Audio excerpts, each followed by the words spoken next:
Hello friends, कैसे हैं आप सब। उम्मीद है आप सब अच्छे होंगे। आप सबों का स्वागत है इंग्लिश विद निशीत में। आज हम अपने इस क्लास में वर्ड्स पर और ग्रामर की बात करेंगे, जैसा हर दिन करते हैं। ये जो क्लास है ये जो क्लास करने वाले बच्चे हैं, इनको जीडी भी अवेलेबल कराई गई है, जैसा कि आपको पता है। तो मैं फिर से रिकॉल करा रहा हूँ कि आप अगर जीडीज़ वाले सेक्शन में जुड़ना चाहते हैं तो हमें व्हाट्सएप करें, हमें मैसेज करें, हम आपको उसका लिंक प्रोवाइड कराएंगे। आप 4 बजे से जीडी कर सकते हैं। वहाँ पे नए नए टॉपिक्स दिए जाते हैं, आपको उस ग्रुप में जोड़ा जाएगा और आप आसानी से जीडी एक्सेस कर सकते हैं, वहाँ जीडी कर सकते हैं, जो लाइव जीडीज़ चलती हैं। चलिए, इसी के साथ अपने आज की क्लास में देखते हैं कि कौन कौन से वर्ड्स हैं। आज हम लोग कौन कौन से वर्ड्स पे बात करेंगे। ना सिर्फ वर्ड्स पे बात करेंगे बल्कि उसके प्रोनाउंसिएशन को भी देखेंगे कि कौन से वर्ड का प्रोनाउंसिएशन क्या होगा, उच्चारण क्या होगा, means how can we pronounce that word in a proper way. उसके साथ साथ उसका वर्ड मीनिंग। आपका जो काम है इन पूरे वर्ड पे सेंटेंस बनाना। तो चलिए, विदाउट वेस्टिंग द टाइम अपने वर्ड्स को देखते हैं कौन कौन से वर्ड्स हैं आज। First word is declare. Declare का मतलब होता है घोषणा करना। एग्जाम्पल के तौर पे आप देखिए कि जब कोई इलेक्शन लड़ता है, जब चुनाव होती है हमारे यहाँ, तो इलेक्शन कमीशन क्या करता है कि जो चुनाव जीतता है उसको घोषणा करता है कि चुनाव जीत गए, मतलब वो डिक्लेयर कर देता है कि चुनाव जीत गए, है ना। उसी तरीके से जब क्लास में आप पढ़ते हैं तो क्लास में बहुत सारे बच्चे पढ़ते हैं, उसमें से जो टॉप करता है तो टीचर डिक्लेयर करते हैं कि ये टॉप कर गया। जो फेल करता है उसको भी डिक्लेयर कर देते हैं कि ये फेल हो गया। तो डिक्लेयर करना मतलब घोषणा करना, वो घोषणा होता है। एक ऐसे भी घोषणा होता है जैसे मोदी जी आके बोलते हैं कि आज से ये चीज़ बंद हो गई, आज से ये चीज़ खुल गया, तो वो एक घोषणा हुआ। उसको हम क्या कहते हैं, उसको हम डिक्लेयर करना कहते हैं कि ये डिक्लेरेशन हो गया, ये चीज़ घोषणा हो गई कि भाई ये काम करना है। तो दैट इज़ डिक्लेयर, घोषणा करना, है ना। डिक्लाइन का मतलब होता है पतन। जैसे किसी चीज़ का डिक्लाइन होना, जैसे जो पुरानी सभ्यताएं थी, जो पुरानी चीज़ें थी, जैसे हमारे यहाँ सती प्रथा था, जो कुरीतियाँ थी वो क्या हो रही हैं, धीरे धीरे डिक्लाइन हो रही हैं, उसका पतन हो रहा है, फॉल, वो डाउनफॉल हो रहा है उसका। तो हम इसको फॉल भी कह सकते हैं, डाउनफॉल भी कह सकते हैं, है ना। उसका डाउनफॉल हो रहा है, धीरे धीरे वो चीज़ें ख़त्म हो रही है, डिक्लाइन कर रहा है ना। जैसे अभी हम 21वीं शताब्दी में हैं, तो हमारी जो पुरानी बातें थी, जो रूढ़िवादिता थी, जो हम पुराने चीज़ों में उलझे हुए थे, वो सब चीज़ धीरे धीरे ख़त्म हो रहा है और हम आगे बढ़ रहे हैं, just we are moving forward. तो कह रहा है कि जो पुरानी चीज़ें हैं वो डिक्लाइन हो रही हैं, उनका पतन हो रहा है। पतन होने का मतलब ख़त्म होने से है। अगले वर्ड की तरफ चलते हैं, डिडक्ट। डिडक्ट मतलब होता है काटना या घटा लेना। जैसे एक एग्जाम्पल के तौर पे कहते हैं कि आपका फ़ी डिडक्ट कर दिया गया, है ना, मतलब आपका फ़ी कम कर दिया गया, घटा दिया गया, राइट।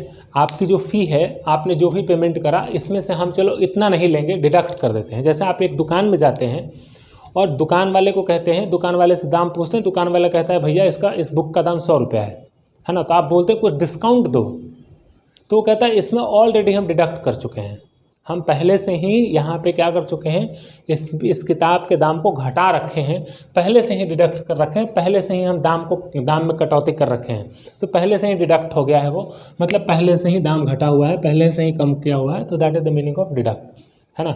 या फिर हम ऐसे भी कह सकते हैं कि कुछ डिडक्शन कर दीजिए, कुछ दाम कम कर दीजिए। तो डिडक्ट का मतलब होता है कम करना, घटा लेना। डीम का मतलब होता है समझना, विचार करना। इसको हम कहते हैं अंडरस्टैंड या कंसीडर, है ना। इसको डीम भी कहा जाता है। डीम मतलब कि कोई चीज़ को समझना, अंडरस्टैंड करना। जैसे हम आपको भी समझा रहे हैं तो आप अंडरस्टैंडिंग कैपेसिटी आपकी बढ़ रही है, आप समझ रहे हैं, तो दैट इज़ डीम। उसको हम डीम के नाम से भी जानते हैं। डिफीट का मतलब होता है परास्त करना। जैसे अभी आप देख रहे हैं अफ़गानी लड़ाका जो थे, उन्होंने क्या किया, परास्त कर दिया किसको,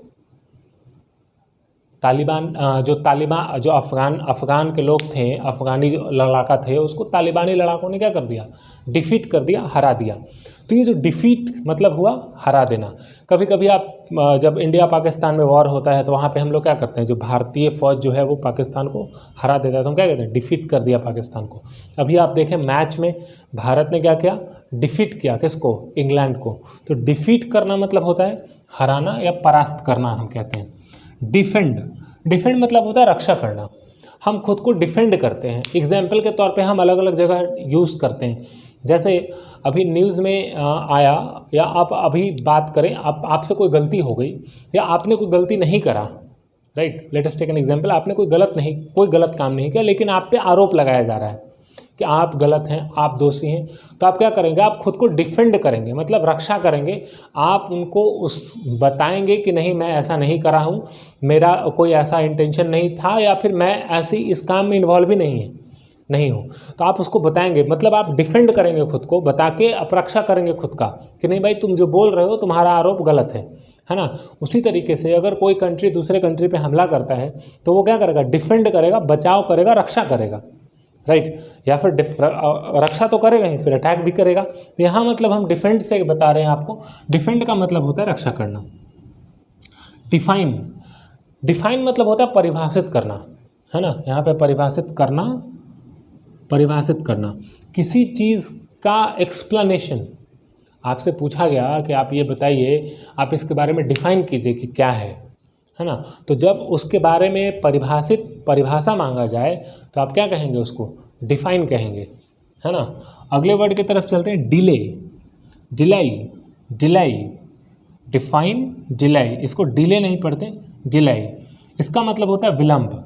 जब आप कोई काम में लेट करते हैं, डिलाई करते हैं, तो हम डिलाई कहेंगे उसको। इसका मतलब हुआ लेट होना, विलंब करना, है ना। डिमीन मतलब होता है नीचा दिखाना, है ना। जब आप किसी को नीचा दिखाते हैं तो डिमीन कहेंगे उसको। क्या कहेंगे, डिमीन। इसी के साथ डिनोट। अब इसको क्या पढ़ेंगे, denote. The right pronunciation of denote is what, denote. Denote का मतलब होता है निरूपित करना, घोषित करना या निशान। जैसे आप बोलेंगे ना कि अपना वो डिनोट कर दो, एक इसको डिनोट कर दो। तो डिनोट करना मतलब घोषित करना। किसी चीज़ को आप घोषित करते हैं कि ऐसा हुआ, तो आपको क्या करते हैं, आप डिनोट करते हैं, है ना। कभी कभी आपके ऊपर कोई मार्क होता है तो आप भी कहते हैं देखो डिनोट कर रहा है, ये इसका निशानी है ना, ये डिनोट कर रहा है, इसका एक निशानी है। कैसे पता चलेगा, तो क्या डिनोट होगा, तो इसका ये डिनोट होगा। तो डिनोट करने का मतलब कि हम उसका सत्यापन कैसे करेंगे, निरूपित कैसे करेंगे, इसका मतलब होता है डिनोट करना। That is the meaning of denote. ये हुआ हमारा आज का वर्ड्स पावर। आपको क्या करना है कि इस वर्ड्स पावर पे सेंटेंसेस बनाने हैं। आप जितना सेंटेंस बनाएंगे, आप एटलीस्ट एक सेंटेंस तो बना के भेज ही सकते हैं असाइनमेंट के तौर पे, आप वो ज़रूर भेजिए। और ये जितना आप भेजेंगे उतना इंकरेजमेंट मेरे को होगा। आप रेगुलर बेसिस पे बनाइए। बहुत सारे ऐसे बच्चे हैं जो 1 दिन 2 दिन 3 दिन पूरा जोश दिखाएं, चौथे दिन आ गए उनका जोश ठंडा पड़ गया। तो अरे, आपका जोश अगर यहाँ पे अच्छा नहीं है तो आपका जोश वो कहीं पे अच्छा नहीं होगा, ठीक है। तो आपको बेहतर करने के लिए आपको रेगुलर और कंसिस्टेंसी के साथ काम करना होगा। जो मैंने कल भी कहा था, मैं आज भी रिपीट कर रहा हूँ कि that you will have to work with the consistency, then you can achieve the success.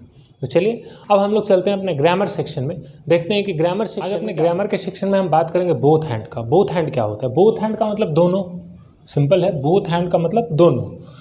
जब हम बोथ हैंड देखते हैं, मतलब कहता है कि मैं दोनों हूँ, मैं शिक्षक भी हूँ, मैं छात्र भी हूँ, है ना। वो अमित क्या है, ऑनेस्ट भी है और लेबोरियस भी है।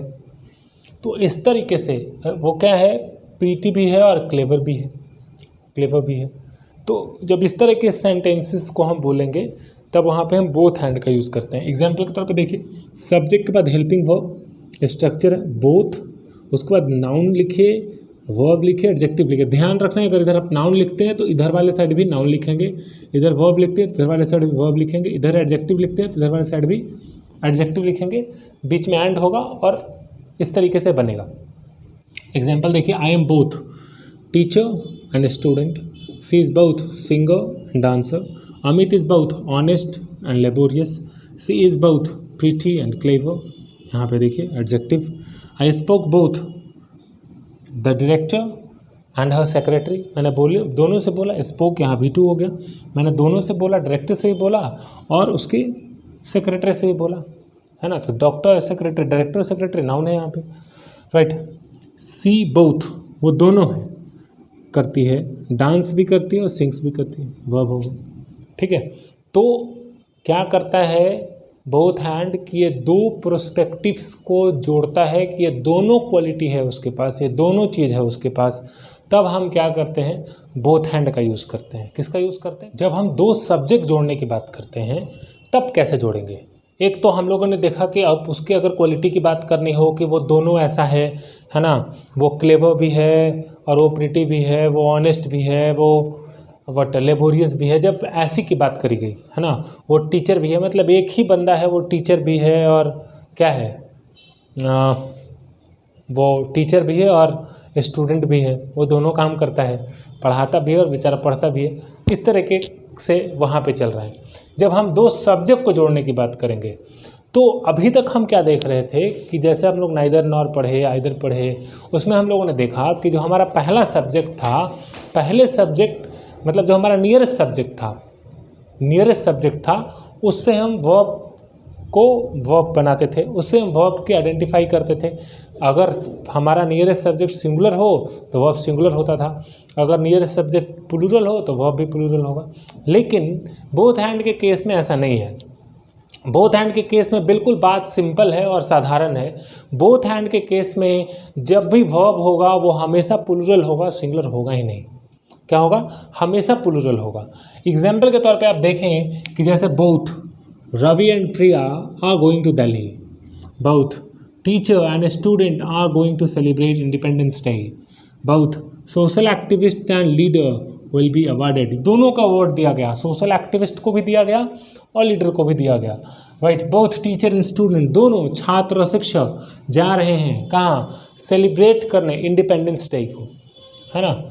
Both Ravi and Priya are going to Delhi, both दोनों, रवि और प्रिया जो दोनों हैं, यहाँ पे दो सब्जेक्ट की बात हो रही है। Both Ravi and Priya, both teacher and student, both social activist and leaders, both Anil and Ramesh are playing. तो आप देख रहे होंगे कि जब दो सब्जेक्ट जोड़ने की बात हो रही है तो हमेशा हम क्या कर रहे हैं? हमेशा प्लूरल वर्ब का यूज़ कर रहे हैं। हमेशा यहाँ पे आप देख रहे हैं कि यहाँ पे आर का यूज हुआ है, यहाँ पे आर का यूज हुआ है, यहाँ पे आर का यूज हुआ है, राइट। यहाँ पे चूँकि विल बी अवॉर्डेड, यहाँ पे यूज़ हुआ है किसका? विल बी का। तो जब कभी भी आप यूज़ करेंगे, whenever you use, right, what the two subjects with both and, need to keep in mind always used what? Plural verb, right. Let's see, मैंने नोट लिख दिया है। When both and is used to join two subjects, right, the verb will be always plural. Verb हमेशा क्या होगा? Plural होगा, हमेशा verb plural होगा। तो यही बात यहाँ लिखा गया है। इसमें कंफ्यूज्ड बिल्कुल मत होइएगा, इस पे सेंटेंसेस बनाइएगा। जितना सेंटेंस बनाइएगा उतना फ़ायदा करेगा।